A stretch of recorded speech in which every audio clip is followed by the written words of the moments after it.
inquiétez pas.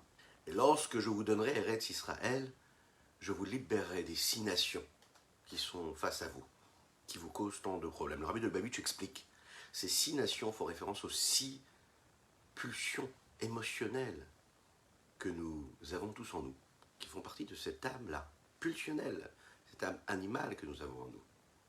Il y a différentes façons de le faire. On peut les faire partir, on peut les affiner, les travailler. La meilleure façon de faire disparaître toute tentation, tout désir, toute pulsion négative, c'est tout simplement de travailler, d'affiner ces potentiels émotionnels que nous avons en nous. Et de cette façon-là, les enrôler pour ce que nous avons à faire, ce qu'il y a de plus concret, notre attachement à Dieu.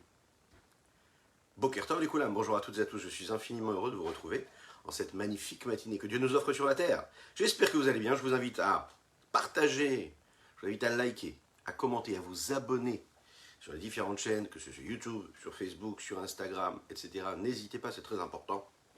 Et nous sommes également présents sur les différentes plateformes audio, podcast, sur tous les supports. Donc, quoi de mieux que de partager et de vous abonner à toutes ces chaînes. Nous étudions le Tanya du jour et celui de Shabbat, juste après ces quelques notes de Nigun. Ay ay ay ay ay ay ay ay ay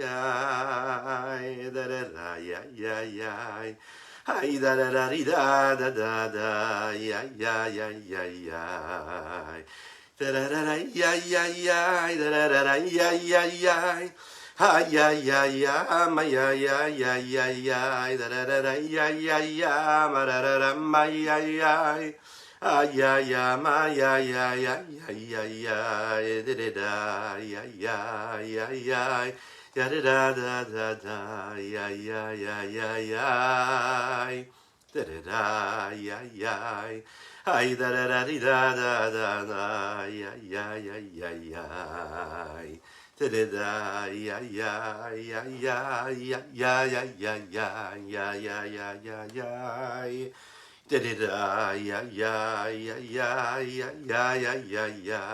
ay ay ay ay ay Boker Tov les Koulam à ceux qui nous rejoignent sur les différents réseaux, que Dieu vous bénisse. D'ores et déjà, on peut se souhaiter Shabbat Shalom. Nous allons commencer tout de suite à parler de ce Tanya. Alors nous le savons, le Mohar Shalit à la lèvre, le cerveau maîtrise les émotions, les pulsions, le cœur. Le problème, c'est que on peut être amené, dans certaines situations, à légitimer l'action qui n'est pas la bonne, le choix que nous avons fait. On peut le légitimer en trouvant des circonstances atténuantes, en trouvant des excuses. C'est l'histoire du Admour Haïm-Tsaï qui un jour a reçu. Admour Haïm-Tsaï, c'était le fils du rabbi Shneur Zalman de Liadi, le deuxième rabbi de la dynastie Chabad. Il a reçu en entrevue privée, ce que nous appelons la Yechidout, des personnes qui venaient le voir pour lui poser des questions, lui demander des conseils, des bénédictions. Il s'est arrêté soudainement et il a commencé à dire Teilim. Il a refusé de recevoir les gens et il s'est concentré sur son livre de Teilim. Il a déversé son âme. Tous les chassidim qui étaient autour se sont souciés de cette situation-là et pensaient qu'il y avait quelque chose de grave qui s'était passé. Après quelque temps, le Admour Haïm-Tsaï leur a dit comme ça, lorsqu'un homme entre ici, là, dans cette pièce-là, dans cette Yechidout-là, qui parle avec moi, et qui me demande parfois de lui donner une solution, une réparation, une prière à faire, ou un conseil de vie sur un problème spirituel, alors ce que j'essaye de faire, c'est j'essaye de savoir où est-ce que ce problème se trouve chez moi, même de manière subtile, et ensuite, je suis capable de trouver une réparation et une solution à son problème. Si je n'arrive pas à voir ce problème-là chez moi, alors à ce moment-là, je n'arrive pas à trouver de réparation et de conseils à lui donner. Le problème, c'est que parfois, il y a des chassidim, il y a des personnes qui rentrent dans ce bureau et qui me posent des questions et qui me demandent des conseils qui concernent des problématiques qui sont très profondes, qui sont parfois très basses, très graves. Et quand j'ai entendu ça, et que j'ai eu cette demande de conseil, je me suis dit, alors il va falloir que je cherche en moi cette chose aussi grave. Et le fait d'imaginer que je pouvais avoir quelque chose aussi grave en moi m'a fait vraiment très très très peur. Cette peur-là m'a donné envie, enfin, m'a dirigé vers ce livre de Tehillim, afin que je puisse demander à Dieu de m'aider. C'est la raison pour laquelle j'ai arrêté les entrevues pendant ce moment-là. C'est ce que nous dit le Tanya ici. Pour vraiment comprendre, pour juger son prochain, il faut être à sa place. Alors, est-ce que ça veut dire que comme je dois être à sa place, je dois justifier ce qu'il est en train de faire? Non. Je ne dois pas le juger, mais en aucun cas je ne dois justifier. Et ça, c'est très intéressant. C'est la différence et c'est la nuance que nous allons voir ici. Il faut se mettre à la place du prochain, il faut le juger positivement.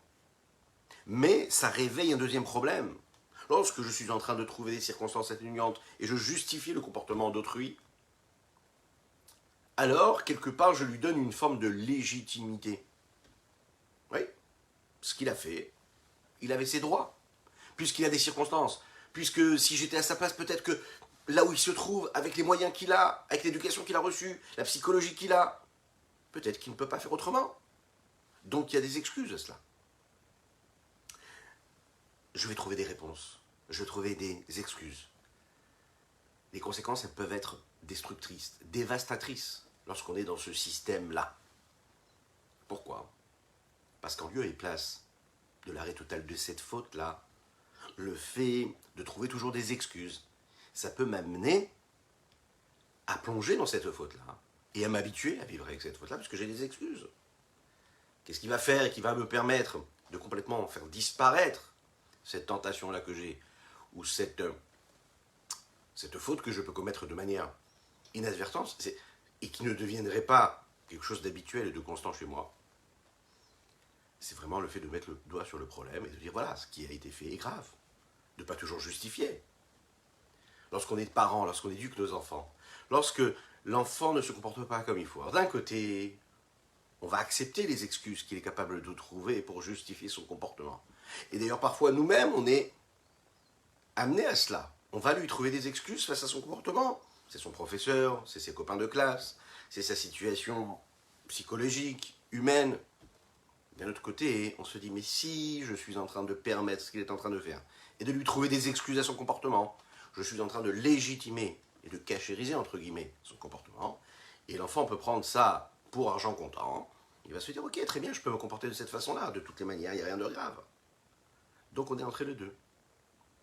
C'est donc la question qu'il faut essayer de comprendre ici, on va essayer d'y répondre. Si je comprends la faute de l'autre, pourquoi est-ce que je le définis comme étant quelqu'un qui est un impie, quelqu'un qui faute? S'il a des excuses, ben, il n'est pas considéré comme un fauteur. Un fauteur, c'est quelqu'un qui a la possibilité de faire l'inverse et qui ne fait pas ce qu'il faut, qui choisit de faire le mal. Mais s'il a des excuses, ben, ce n'est pas de sa faute. Hein, comme un enfant qui dit, mais ce n'est pas de ma faute, c'est celle des autres. Donc il y a toujours la faute de quelqu'un ou de quelque chose dans notre vie. Lechaim, lechaim. Nous étudions aujourd'hui pour la Refoua Shelema 2. Avraham Nissim ben Sultana. Nous étudions pour la Refoua Shelema de Chaim. Pinchas ber ben Yentel. Nous étudions pour la Refoua Shelema de Shimshon. Notre cher ami Shimshon, Be'ezrat Hashem, qui a trouvé une belle Refoua Shelema. Shimshon Eliyahu ben Malka. Qu'Hachem leur envoie une véritable guérison totale et complète. Dites Amen V'Amen, que ce soit en live ou en replay. Que Dieu vous bénisse pour cela. Alors la réponse à ça, c'est que oui, c'est difficile, c'est compliqué, mais ce n'est pas impossible.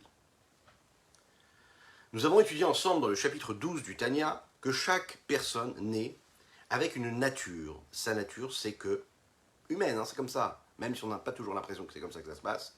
Mohar Shalit à la lèvre, le cerveau maîtrise et gouverne le cœur. La volonté qu'il y a dans le cerveau est capable de maîtriser et de diriger tous les désirs que nous avons et qui proviennent du cœur, aussi puissantes qu'elles puissent être. Nous avons ce pouvoir. La seule condition, c'est qu'il faut le vouloir. C'est le cerveau. Ce n'est pas juste la réflexion qui peut repousser une pulsion qui serait négative. Ce n'est pas la réflexion qui nous permet de calmer le cœur qui désire, mais c'est la volonté qui se trouve dans la réflexion. ou bien la réflexion qui amène la volonté, ou bien la volonté qui génère de la réflexion, et donc qui nous permet de calmer le désir qui vient du cœur. Tout vient de cette volonté-là. Il faut le vouloir. Nous avons bien sûr le libre arbitre. Nous en avons parlé hier. Le libre arbitre, il est là. C'est ce qui nous permet de faire ce que nous avons à faire. Et Dieu veut qu'on ait la possibilité de faire et de ne pas faire. Dieu crée l'ombre grâce à la lumière. C'est la lumière qui crée l'ombre. Aussi, il n'y a pas d'ombre. Donc l'ombre, elle est créée par la lumière. Le mal, il est là. Il est engendré par le bien. L'impureté, c'est une lumière, une énergie qui provient, nous l'avons dit, de la sainteté. C'est présent, c'est là, ça vient ensemble. Pour que je puisse avoir un libre arbitre. Mais je dois choisir. C'est pas parce qu'il y a de l'ombre que je dois tomber dans l'obscurité. Je dois rester cette lumière. Et pas tomber dans cette ombre-là. Echaim, Echaim.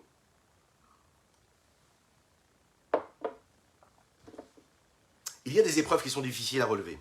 Il y a des épreuves qui nous paraissent impossibles à être relevées. Mais on le sait. Adam Mu'ad Leolam, un homme, il est considéré comme responsable, toujours. Tu peux trouver des excuses, mais sache que tu es responsable. Tu es censé connaître la loi. Oui. Connaître la loi, ça veut dire que tu es censé savoir que ton cœur peut t'envoyer des signaux que tu dois repousser. Pas refouler, repousser. Cette personne-là qui se trouve dans la rue et qui se trouve face à ces situations, on a parlé de cet homme lambda qui se promène dans la rue, qui travaille dans le monde actif. On est tous un petit peu ça aujourd'hui. On est confronté à ces épreuves-là qui sont difficiles. Tous les jours. Alors bien sûr, on ne peut pas comparer cette épreuve-là avec un homme qui étudie la Torah toute la journée. On va se dire, oui, mais cet homme-là a plus de difficultés, il est confronté à plus de situations compliquées. Mais ça n'amène aucune, et ça ne doit, engendrer aucune justification, aucune excuse et aucune réponse. C'est difficile, mais c'est pas impossible. Et si tu décides de maîtriser la situation dans laquelle tu te trouves, si tu décides de vouloir, alors tu réussiras. Donc, bien que, bien sûr, on va juger positivement notre prochain et on va lui trouver des excuses et des circonstances atténuantes pour et face à son comportement, mauvais parfois, ça ne le change pas, ça ne le retire pas, ça ne lui retire pas du tout l'appréciation qu'on lui donne, à savoir qui il est. Parce que Béhémet, qui il est, véritablement, qu'est-ce que c'est? C'est quelqu'un qui est un fauteur. Voilà, c'est tout. Veiné. Béhémet, le Rabbi Shimon Zalman nous le dit ici dans les mots, Béhémet, il faut savoir que véritablement, bien qu'on ne doit pas justifier la faute qu'il a pu faire, qu'il a pu accomplir, il faut bien le savoir, il ne faut pas alléger cela. Bien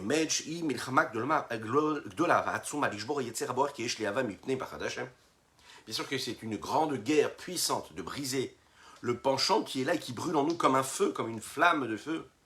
Pourquoi mipte pachad Hashem? Face à la reconnaissance même et le fait de savoir qu'il y a la faute, la peur d'Akadosh Baruch Hu.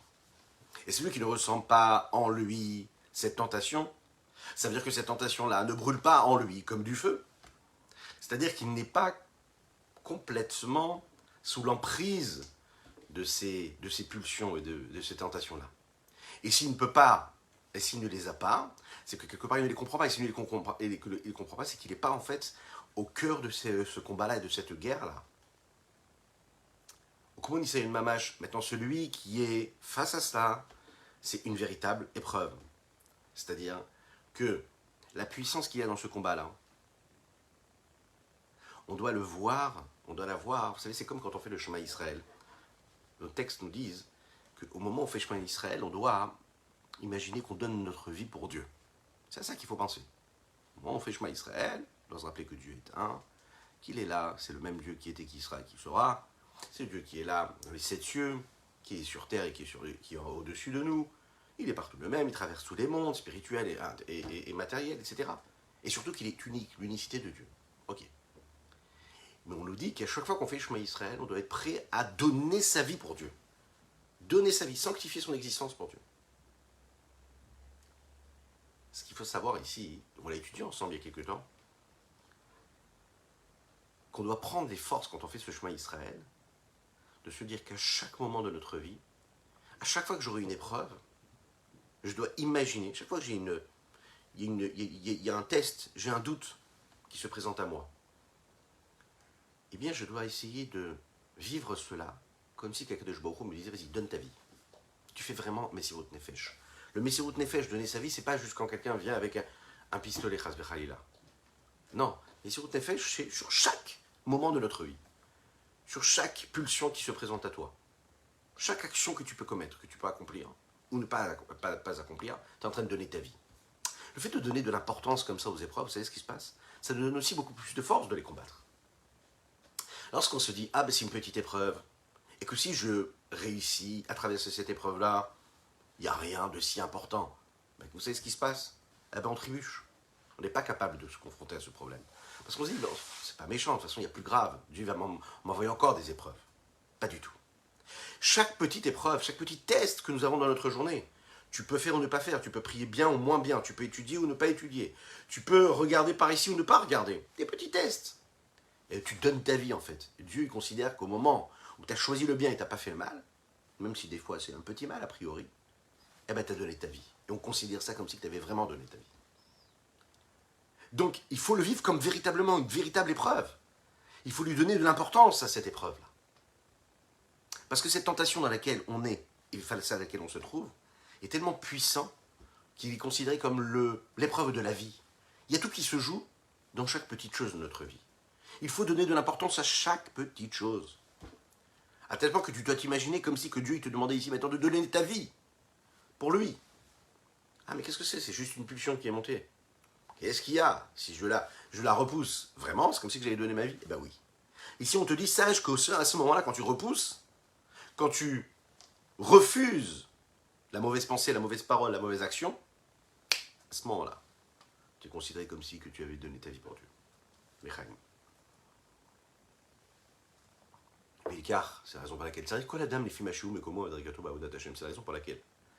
Chaque homme, peu importe là où il se trouve, à son niveau, dans quel niveau il se trouve et son degré dans le service de Dieu, peu importe son niveau, l'ishkol velifran beatzmo imo aved Hashem be'er, il doit sous-peser, il doit vérifier, il doit tester, il doit se tester soi-même et se dire, est-ce que je sers Dieu en fonction des forces que j'ai, des potentiels que j'ai?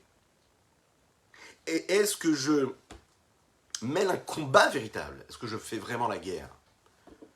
Est-ce que vraiment je fais la guerre? Ouais. Est-ce que je vis cette épreuve comme il faut ou est-ce que je le mets de côté comme ça et que je ne fais pas attention? Et qu'en fait, le fait de ne pas y prêter attention, c'est une autre façon de l'accepter. Et de tomber dans le panneau un petit peu. Lorsqu'on jauge et qu'on juge une personne, que ce soit une personne qui est capable de se donner et qui se donne de l'estime à lui-même, ou bien une personne qui est capable de donner de l'estime aux autres, on ne peut pas fixer et décider quelle est son estime en fonction de critères superficiels. Pour juger les gens comme il faut non pas juger seulement l'acte face à l'acte, c'est-à-dire l'action face aux actions, mais principalement combat contre combat. Qu'est-ce que ça veut dire?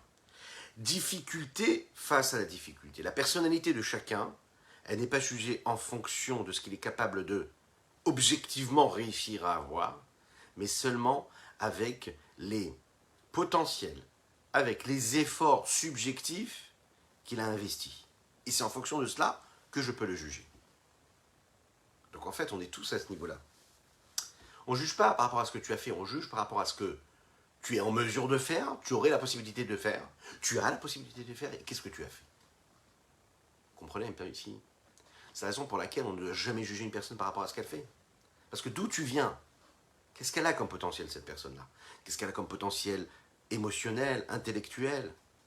Peut-être que si lui tombe, c'est parce que son potentiel, il est à un niveau où très rapidement il peut tomber.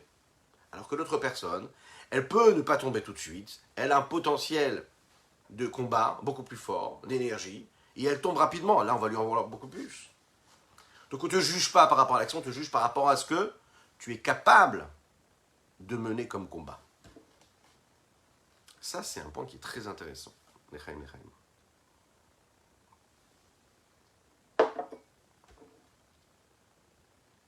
En fait, on ne va pas regarder celui qui faute du haut vers le bas, on va le regarder du bas vers le haut. D'où est-ce qu'il vient? D'où est-ce qu'il vient?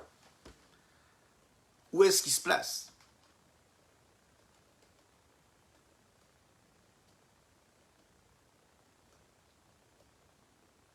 Ça, c'est un point qui est très intéressant.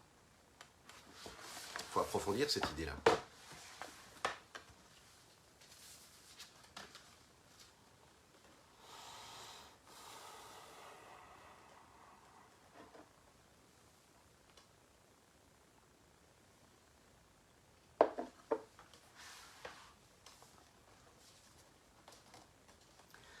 Ce que nous avons fait là, c'est le Tanya. Je me demandais comment ça se fait que ça apparaissait de cette façon-là. Pour ceux qui suivent dans le texte, nous avons, parce qu'en fait c'est les deux mêmes mots, le Tanya d'aujourd'hui et le Tanya de Shabbat, commence par le mot Veine Behemet. Veine Behemet, Veine Behemet, et puis j'ai commencé celui de demain, avant celui d'aujourd'hui. Mais c'est le même sujet qu'on est en train d'aborder. Donc on va revenir juste un petit peu sur les mots que nous avons sautés, à savoir il y a 4-5 lignes à lire. On va les lire tout de suite ensemble si vous le voulez bien. Ça commence par Veine Behemet Pashi Milchama, mais Veine Behemet Gam Mishu Mechuma Meod. D'accord? C'est quelques lignes juste avant. La personne pour laquelle il y a plus de difficultés, il le dit ici comme ça dans les mots, Veine. Plus de difficultés parce qu'en fait, dans sa nature, il a plus de difficultés. On n'est pas tous logés à la même enseigne, c'est comme ça qu'on dit.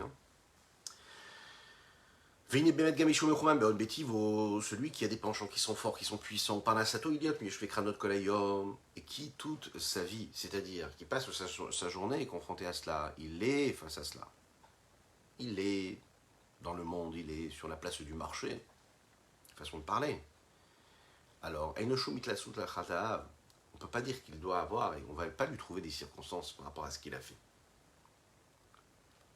Pourquoi? Parce que si tu as fait une faute, tu t'es considéré comme un rachat. Vraiment, tu es un rachat. Ah, j'ai des excuses, c'est pas grave, je suis considéré comme un rachat. À la Sheren, Pachad Elokim Lenegedena vont lui reprocher de ne pas avoir la faute de la peur d'Akadosh Baruch Hu, de Dieu devant lui. Il aurait dû se retenir, il aurait dû maîtriser ses pulsions. Oui, très important.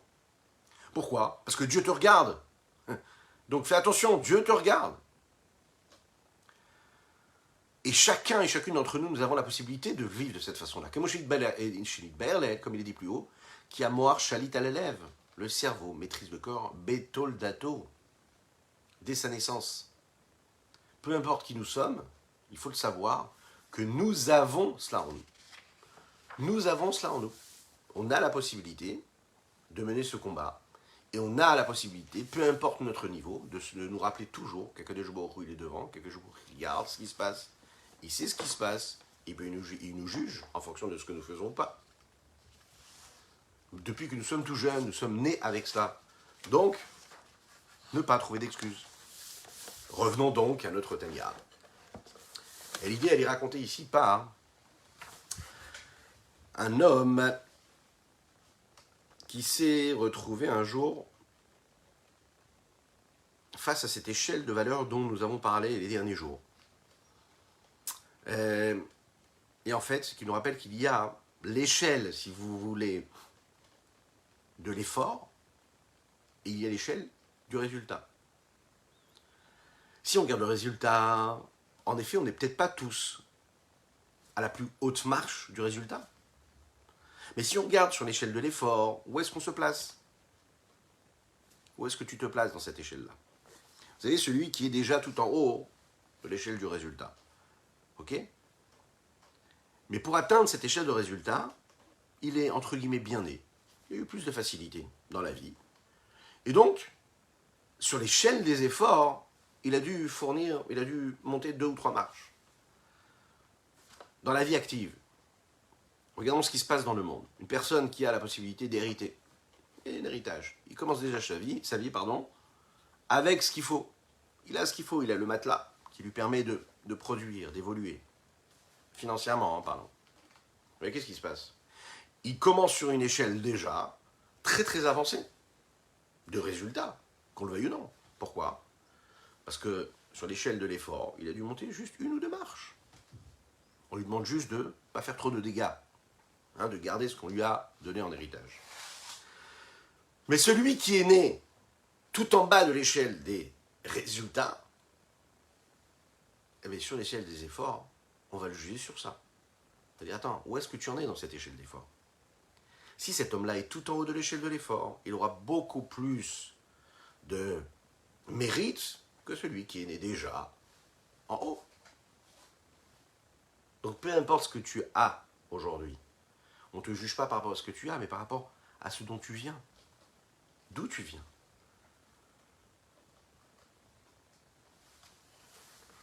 C'est ça qu'il faut regarder. C'est comme ça qu'il faut mesurer notre vie.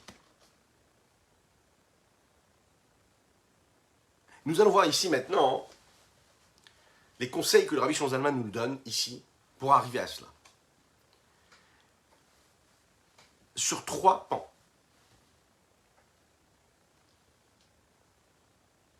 Il est dit comme ça qu'un homme doit régir sa vie d'un côté dans le Sourméra, de l'autre côté dans le Hatsetov. S'écarter du mal et faire le bien. On va commencer par le bien. Comment faire le bien? Quelles sont les actions de l'homme qui lui permettent d'évoluer sur cette échelle-là? Dans le Hatsetov, il y a, par exemple, faire une bonne tefila. Il y a étudier un petit peu plus que je peux. Il y a faire la tzedeka un petit peu plus que je ne pourrais, que je n'imaginerais. Hatsetov, c'est-à-dire qu'on part d'un postulat où un homme qui a décidé de servir Dieu, d'accomplir la Torah et les mitzvot, et qui fait attention à ne rien faire de mal, que ce soit quand il étudie, que ce soit quand il prie, que ce soit quand il fait Gimilut Chasadim, qui donne la tzedaka, il y aura un travail à fournir, un surplus de travail qui lui permettra de ne pas avoir besoin, quelque part, d'être trop dans le fait de s'écarter du mal. Il aura tellement investi dans le bien que le mal aura beaucoup moins de place. 3 fois par jour, nous faisons la tfila. Le matin, le midi et le soir. Shacharit, mincha, arvit. Au moins, si ce n'est pas plus. On doit faire un effort pour aller prier en minyan. Avec 10 personnes. Très important. Dès l'instant où on a décidé de faire nos 3 prières, en temps et en heure, et de le faire en minyan, se présenter dans une synagogue, prier comme il faut, ne pas prier chez soi à la maison rapidement, bon, quand on n'a pas d'autre solution, mais faire une tefila normale, c'est d'aller à la synagogue, de prier avec 10 personnes, pour un homme principalement.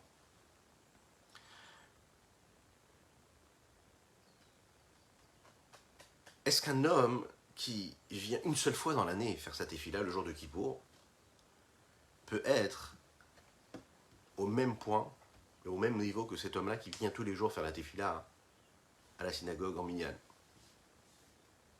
Quand on réfléchit à l'effort, par exemple, de cet homme-là qui a besoin, qui vient prier une fois dans l'année, ouais. Quand vous posez une question, ça arrive, parfois on pose une question à un chanteur, à un acteur, une personne qui est très éloignée. Quel est votre lien avec le judaïsme? Je vais une fois à la synagogue par an. Alors on pourrait sourire, se dire, il est marrant quand même, quoi. Pour lui, c'est ça son lien au judaïsme. On pourrait le dénigrer. Je vais à la synagogue le jour de Kippour. C'est mon lien avec le judaïsme. En réalité, il faut savoir que là-haut, dans le ciel, on danse quand on entend un juif qui parle comme ça. Vous allez me dire, mais pourquoi? Et on pourrait avoir tendance à dénigrer, à dire, mais il est marrant, c'est ça son judaïsme? Juste un jour par an, aller à la synagogue. Mais en fait, non. Parce qu'il faut savoir que cet homme-là, qui vient une fois par an à la synagogue, sur l'échelle des efforts, il a un niveau très, très, très, très, très élevé. Imaginez l'effort qu'il faut fournir pour un homme qui est très éloigné de la Torah et des mitzvot, de passer outre la timidité, la honte qu'il peut avoir, qu'il peut ressentir. Le combat permanent qu'il doit fournir pour se dire « j'irai à la synagogue le jour de Kippour ». Alors qu'il sait très bien qu'il peut être jugé, qu'il va être jugé. Un homme qui est très éloigné de la Torah, ça va lui demander énormément d'efforts, bien plus d'efforts que cet homme-là qui vient tous les jours à la tefila. Donc pour lui, Ce moment où il vient à la choule, qui vient à la synagogue pour faire sa prière même une fois dans l'année, ça a une valeur inestimable. Attention, on n'est pas en train de justifier, comme on l'a dit tout à l'heure. Mais il faut savoir que sur cette échelle d'effort, il dépasse n'importe qui vient tous les jours à la tefila.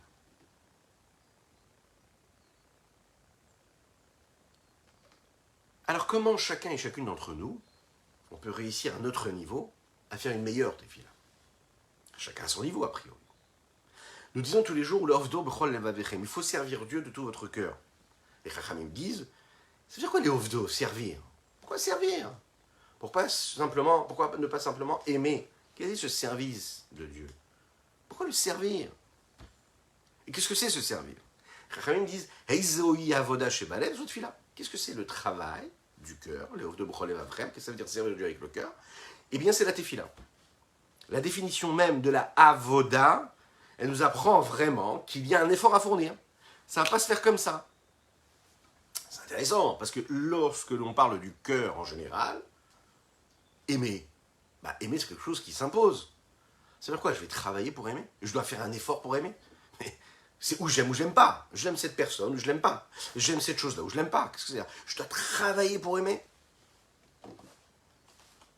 Eh bien, par rapport à cela, on voit très très bien quand même dans notre vie, on apprend à aimer aussi. On nous demande d'aimer Dieu et de travailler sur soi pour l'aimer. En effet, ça ne va pas venir comme ça. Ah, je l'aime pas, j'apprécie pas. Je lis la Gemara, mais ça me plaît pas, j'aime pas. J'étudie ce texte, j'aime pas, ça me parle pas. Mais est-ce que tu as travaillé pour l'aimer? Ou les ovdo, tu dois travailler. Il faut un effort particulier. Le Zohar dit Sha'at tzlota, Sha'at krava. Le moment de la tefila, c'est un moment de combat.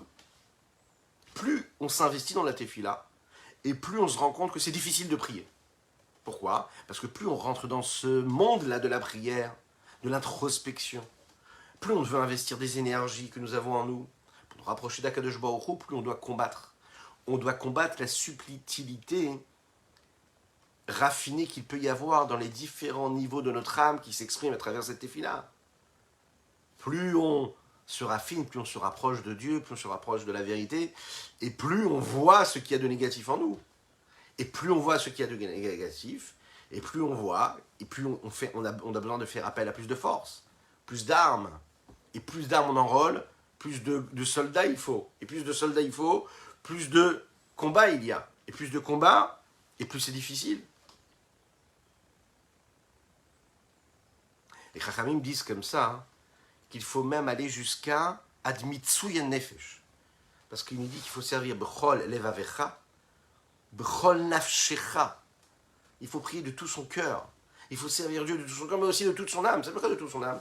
Ça veut dire jusqu'à donner toute ta vie. T'épuiser pour prier Dieu. T'épuiser. Le Rav Nissan Nemanov, qui était le mashpia de la yeshiva de Brunois, pour ceux qui connaissent, ici en France. La yeshiva de Brunois, c'est une yeshiva qui a été fondée par le Rabbi Shalom Dovber, ensuite le Rabbi Yosef Yitzhak, dirigé par le Rabbi ensuite. Rav Nissan Nemanov, qui était un homme qui a... Maintenant, cette yeshiva est dirigée par son fils et ses petits-enfants également, qui a donné sa vie en Russie pour diffuser la Torah et la Chassidut. C'était un homme qui servait Dieu. Vraiment ce qu'on appelle un Oved Hashem. Et on raconte comme ça que quand il priait un jour, une personne qui est passée devant lui, qui soulevait son talit. Derrière son talit, on le voyait prier. Il était rouge de transpiration et de concentration. On imagine un petit peu ce que ça doit être. C'est ça, prier.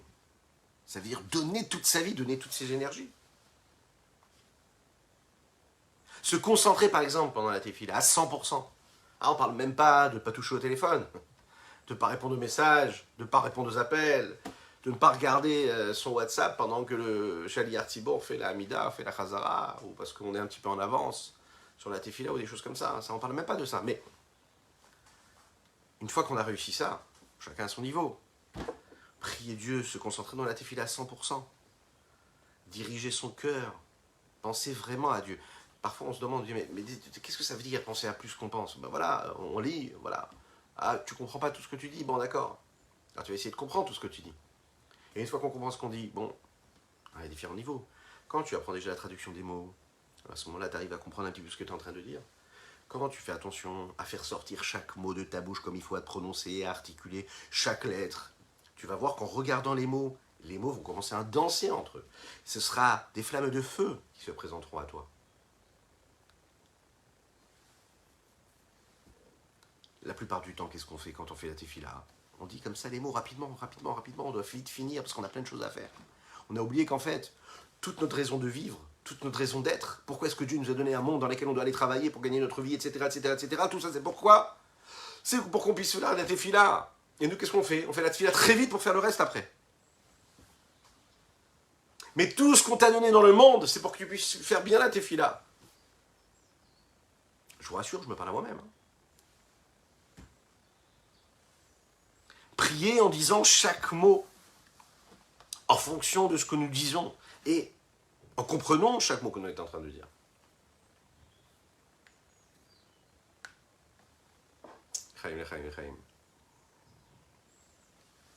Vous connaissez cette histoire, cette fameuse histoire-là, de ce jeune homme-là qui était rentré dans une choule, dans la choule où priait le Baal Shem Tov, mais qui ne savait pas lire, qui ne comprenait pas, qui n'était pas capable de lire ni de comprendre.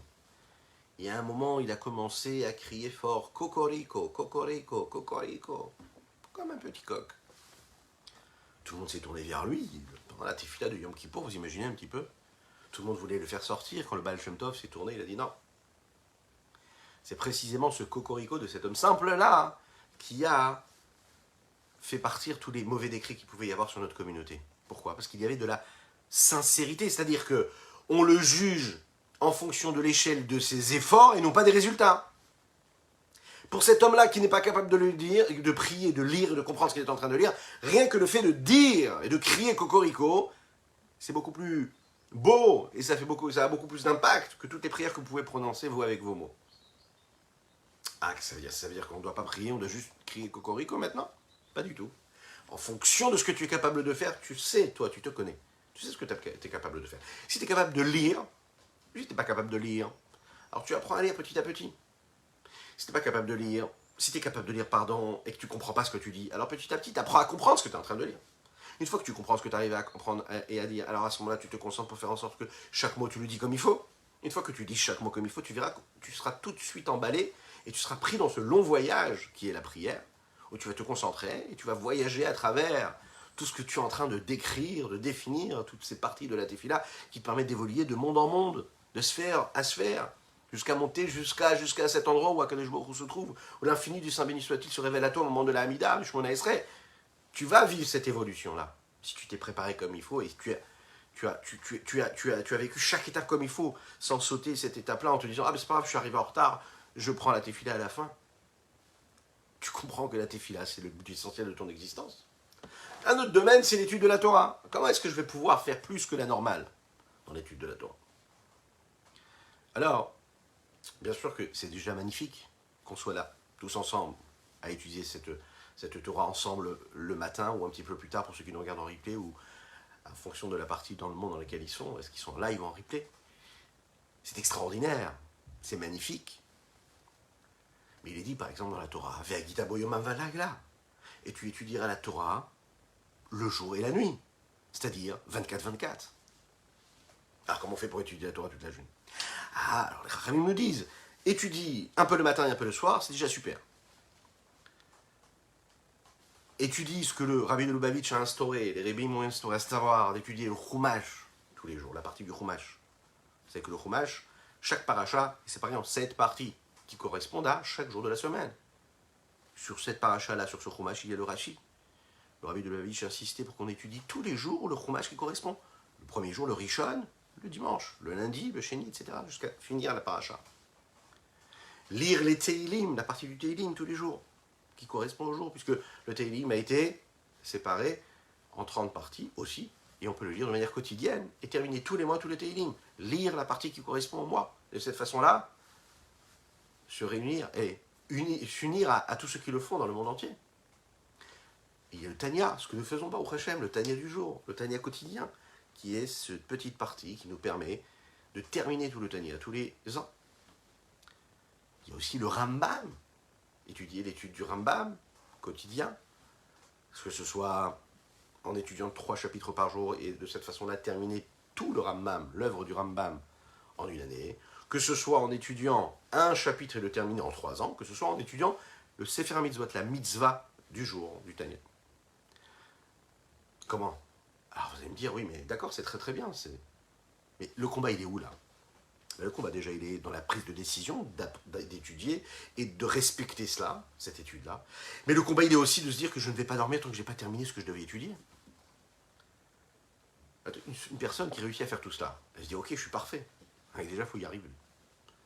Et là, on te dit, non, tu sais, c'est pas facile. C'est pas fini.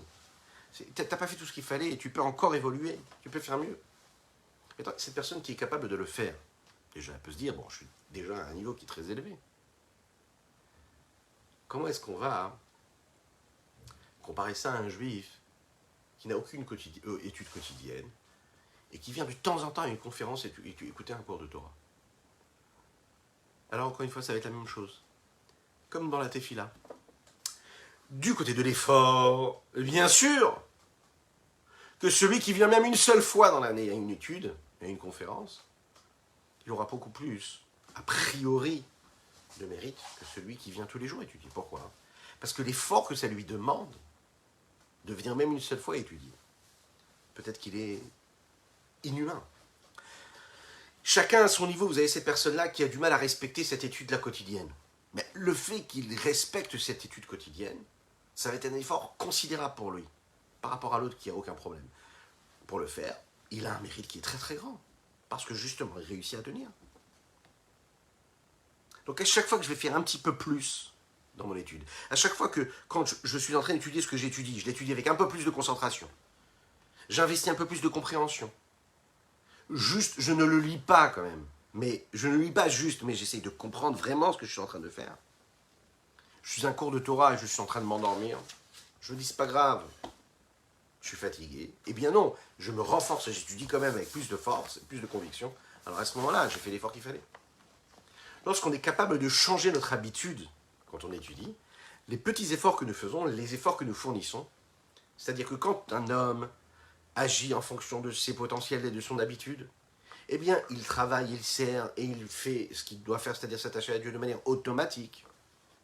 Donc il n'a même pas besoin de faire appel à son cerveau et à son cœur, puisqu'il le fait de manière automatique. Mais dès l'instant où tu casses et tu brises cette habitude-là, cette routine-là, à ce moment-là, tu vas aller devoir chercher les énergies qui se trouvent dans ton intellect, mais aussi dans ton cœur, pour régénérer l'énergie qui te permet de faire ce que tu es en train de faire. Donc le fait de casser cette routine-là, eh bien, tu vas chercher quelque chose de plus grand en toi, et donc tu es considéré comme un Oved Hashem, comme quelqu'un qui sert Dieu.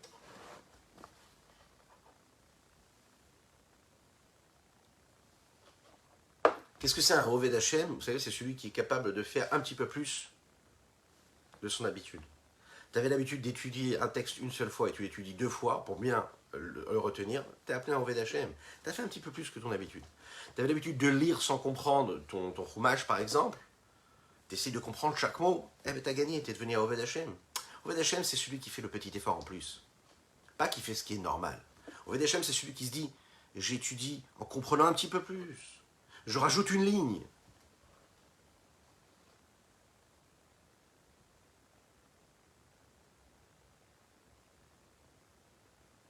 Vous connaissez l'histoire de Rabbi Frida, très très belle histoire qui est racontée dans le traité Iruvin. Il avait un élève qui avait vraiment du mal à comprendre quand on lui expliquait quelque chose. Mais Rabbi Frida, bien qu'il était un très très grand sage, il s'asseyait pour étudier avec lui la Mishnah. Et cet élève-là ne comprenait pas ce que son maître lui enseignait. Écoutez bien ça. Il lui répétait jusqu'à 400 fois, c'est écrit dans le Talmud, 400 fois, il lui réexpliquait 400 fois l'étude. Au bout de la 400e fois, il comprenait en général. Il est arrivé une fois qu'il n'a pas réussi à comprendre. Après les 400 fois, il n'a pas réussi à comprendre.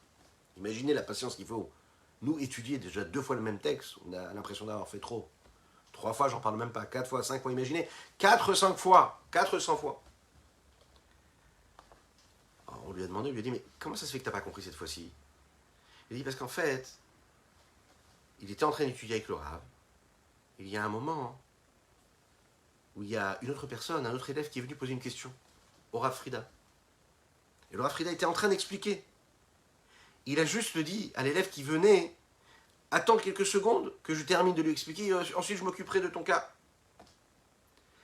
Et donc cet élève-là a dit au Rav Frida, à ce moment-là, quand vous êtes arrêté pour parler à l'autre élève, j'ai perdu la connexion et j'ai pas réussi à comprendre. Et j'ai pas réussi à me concentrer. Et il a recommencé, le Rav Frida. Encore une fois, 400 fois pour lui expliquer, et là il a compris. Rav Frida, lui, écoutez bien cette histoire. On peut se poser la question de se dire, est-ce qu'il n'exagère pas un petit peu cet élève-là? Combien est-ce que tu peux répéter la même chose? Combien de fois tu peux répéter la même chose? Nous, au bout de 2 fois, 3 fois, on a du mal. Déjà, une fois, on a du mal à expliquer à nos enfants. 2 fois, 3 fois, c'est la fin du monde. Imaginez ça. Là, il n'a pas exagéré un petit peu. En fait, il faut savoir, non seulement Rabbi Frida n'a pas voulu à cet élève-là, mais il a accepté avec patience ce qu'il lui a dit. Il lui a dit, je vais recommencer encore une fois 400 fois. Et après ces 400 fois, donc ce qui voulait dire 800 fois, c'est extraordinaire. À ce moment-là, l'élève a réussi à comprendre ce qu'on lui expliquait. À ce moment-là, il y a une voix qui est sortie du ciel, le Talmud nous dit. Et cette voix-là, elle a dit, Rabbi Frida a la possibilité de choisir une de ses possibilités. Écoutez bien.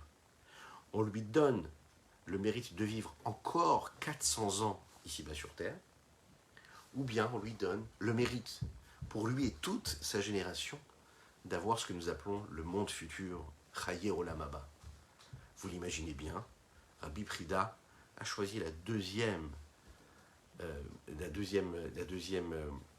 récompense que lui et toute sa génération puissent avoir, le Olam Haba, et non pas lui-même prendre la récompense pour lui-même. Akadosh Baruch Hu, il a dit, puisque cet homme-là préfère donner tout à sa génération et ne pas prendre toute la longévité qu'on lui offrait, qu'on lui donne les deux.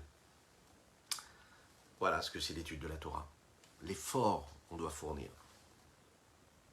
La tzedaka. La tzedaka, c'est le 3e pilier sur lequel le monde tient. Gimilut Rasadim. On peut faire attention à tout. On peut faire attention, par exemple, au maaser qu'on donne. Le maaser, c'est-à-dire que je donne un 10e, ou mieux, je donne un 5e.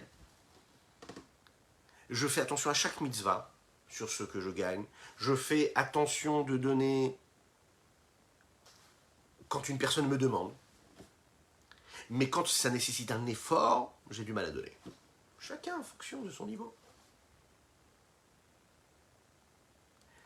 Lorsqu'un homme se retrouve, que Dieu nous en préserve, dans des difficultés financières, et qui va donner quand même la tzedaka, Kadosh Baruch Hu va avoir quelqu'un qui fait un effort. Lorsqu'une personne a vraiment du mal à mettre sa main dans sa poche pour donner à une personne parce qu'il est concentré sur autre chose, mais qu'après il va faire un grand don à une grande yeshiva, mais l'effort qu'il va faire de mettre sa main dans sa poche et de donner à cette personne qui lui demande une petite pièce, ou peu importe autre chose, cet effort-là, vous voyez, sur l'échelle des efforts, a beaucoup plus de valeur que le virement qu'il va faire pour telle ou telle institution ensuite. Il est dit comme ça dans le texte. Venefesh ki takriv. La Torah a dit que quand tu fais une offrande, quand tu offres quelque chose, même quelque chose qui soit insignifiant. Vous savez qu'à l'époque du Beth Amikdash, on pouvait offrir de différentes façons un korban, un sacrifice à Dieu. Minabakar, minatzon, on pouvait offrir du gros bétail comme du petit bétail. On pouvait même offrir, en offrande, des petites colombes, par exemple. La Torah nous explique qu'on pouvait même offrir ce qu'on appelle minchat solet, de la fleur de farine au Beth Amikdash. Bien sûr que la fleur de farine, comparée à une grande bête qu'on offrait au Beth Amikdash, ça paraît insignifiant. Mais les textes nous disent Venefesh ki takriv. Rashi explique, il n'y a pas marqué nefesh au niveau de toutes les autres corbanotes. C'est-à-dire que quand on parle des autres sacrifices, on ne dit pas venefesh. Alors que quand on parle de la fleur de farine, on dit venefesh. Pourquoi? Parce qu'Akadosh Baruch Hu, il dit comme ça. Voilà un homme qui n'a pas de quoi offrir une offrande à Dieu. Il a juste de la fleur de farine. Akadosh Baruch Hu lui dit, tu sais quoi?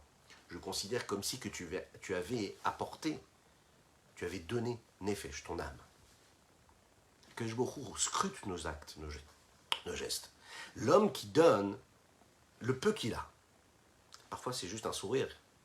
parfois c'est l'attention, parfois c'est une présence, parfois c'est une petite pièce. Mais qui le fait avec sincérité et intégrité, vous savez ce qui se passe à ce moment-là? Que le Baruch Hu voit qu'il donne son âme. Beaucoup plus que celui qui va donner des millions, parce qu'il a des millions.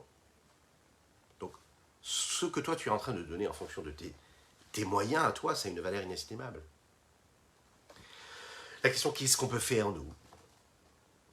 Alors, il faut savoir qu'à chaque fois qu'on va donner un petit peu plus qu'on peut donner, à chaque fois qu'on va regarder une personne qu'on n'était pas obligé de regarder, à chaque fois qu'on va faire ce petit effort, alors qu'Akadosh Baruch Hu va nous dire, voilà, quelqu'un qui a évolué sur son échelle d'effort, donc sur l'échelle des mérites, il grandit beaucoup plus.